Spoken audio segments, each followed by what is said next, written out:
Olá, amigos. Segunda-feira, dia 3 de junho, chegamos aí na leitura 980.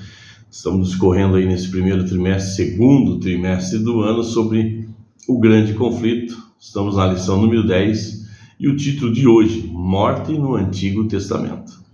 Leia Salmo capítulo 6, verso 5, Salmo 115, 17, 1 Reis capítulo 2, verso 10, capítulo 11, verso 43 e capítulo 14, verso 20. O que esses versos ensinam sobre o estado dos mortos? Que os mortos dormem, repousam, né?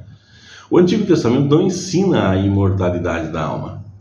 Não ensina que após a morte os fiéis voam para o céu, para a eternidade, ou que após a morte os infiéis descem ao inferno onde queimam eternamente.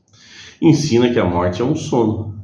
A Bíblia usa a expressão descansou, dormiu com seus pais. 1 Reis capítulo 2, verso 10 e capítulo 14, verso 20, para descrever a morte dos patriarcas e sono da morte. Salmos 13, verso 3 e Salmo 90, verso 5.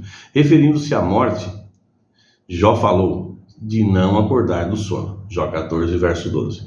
O salmista escreveu: Eu, porém, na justiça contemplarei a tua face quando acordar, me satisfarei com a tua semelhança. Salmos 17, verso 15.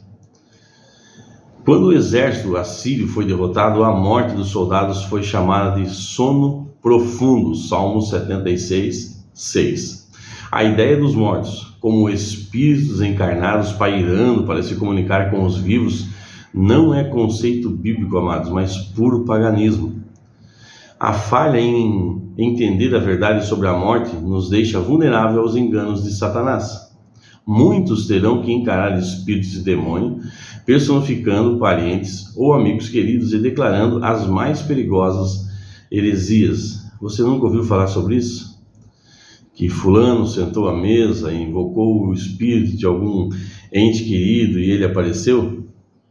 Isso não existe. Isso é Satanás se personificando na pessoa em que você está buscando.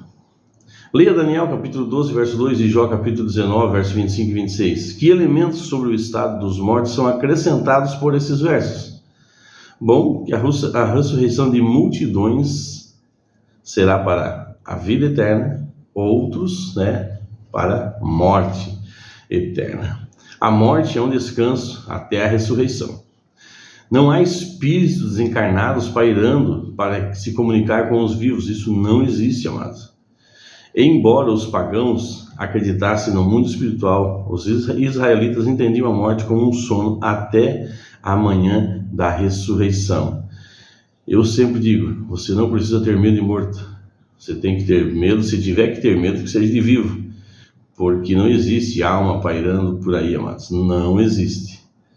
Embora lamentemos pelos mortos, precisamos nos consolar com o fato de que depois que os fiéis fecham os olhos, não importa quanto tempo demora, o que verão assim que acordar será a segunda vinda de Jesus, aleluia.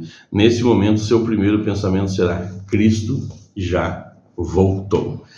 Amém, amados? É um assunto complexo, mas se você ler a palavra de Deus, você vai entender, a veracidade do que está sendo lido aqui. Amém, amados? Vamos orar? Senhor, nosso Deus e Pai, obrigado, meu Deus, por mais um dia, obrigado pela Tua palavra, que essa palavra possa entrar nos corações de quem ouve com entendimento, Pai, não como confusão. É o que eu te peço, Senhor, e te agradeço, no nome de Jesus. Amém. Abraço, meus amigos, e abraço aí aos nossos amiguinhos.